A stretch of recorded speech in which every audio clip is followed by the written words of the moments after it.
Of course, we are not going back again. You know, US Empire is a majority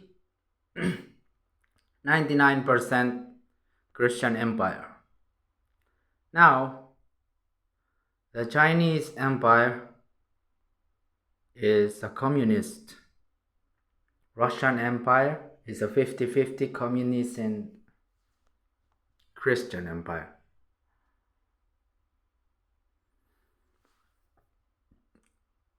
God crushed,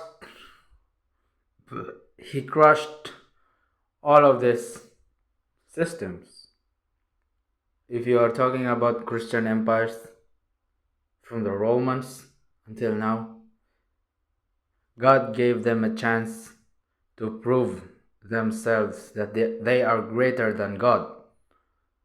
So he let them make their own rules. Senatus Populusque Romano.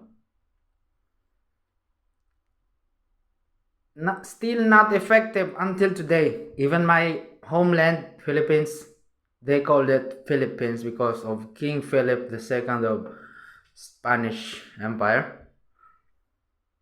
Plus, pines, because pine tree is what they are worship. They believe that the pine tree has the theological characteristic or spiritual being that has been growing in the four season countries. When there is winter, its leaves not withered, neither fall. During fall, it remains green, and they worship it. Christmas tree. So King Philip plus pine tree comes up with Philippines. Senatus Populusque Romano. The same government, the same system. Res Publicus, Republic. The same. God gave them chance to prove themselves that they are greater than God, that they are greater than the Torah of Mount Sinai. Communism. God also gave them chance to prove that they are greater than God. Communism. But there is corruption still in communism. Even though Kim Jong-un executed those generals or public officials, there is still corruption. He himself is a corrupt leader. You know, he's living in a luxury. He's a king in that particular landmass.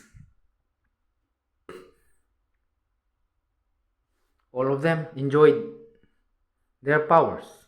Lust of powers. Islam.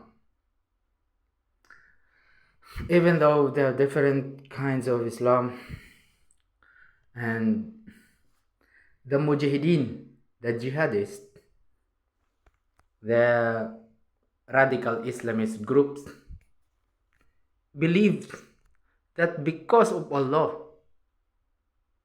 their God, of course not our God, not an Israelite God, their Allah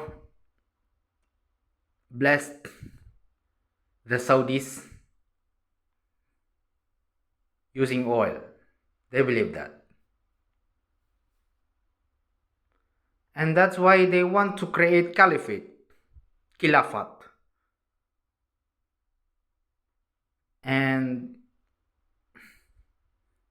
two kinds of majority Islam. Sunni and Shia.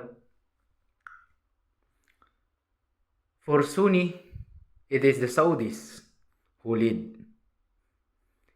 And the Shia now is the leader of Iran, supreme leader, Ayatollah Ali Khamenei.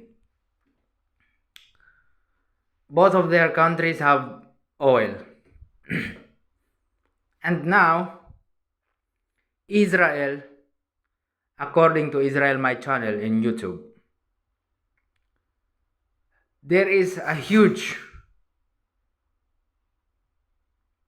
oil deposit in the west of the Israeli shore, or the west of the Israel's seashore.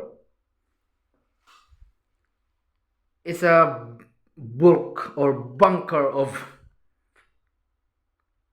oil deposit under the sea.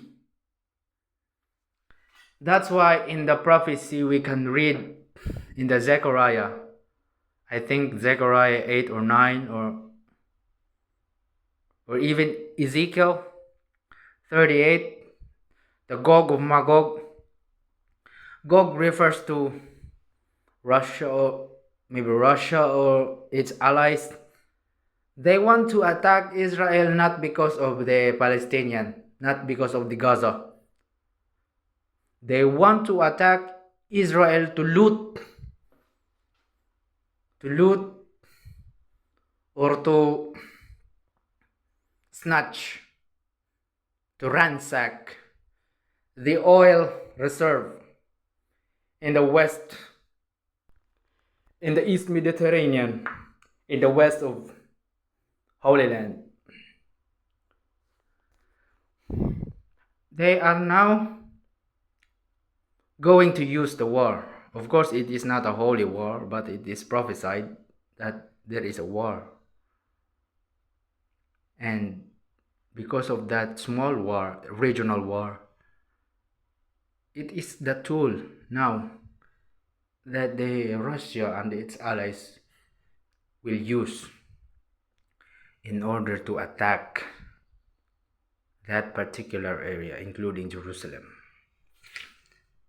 They will capture that city, that, according to them, significant place,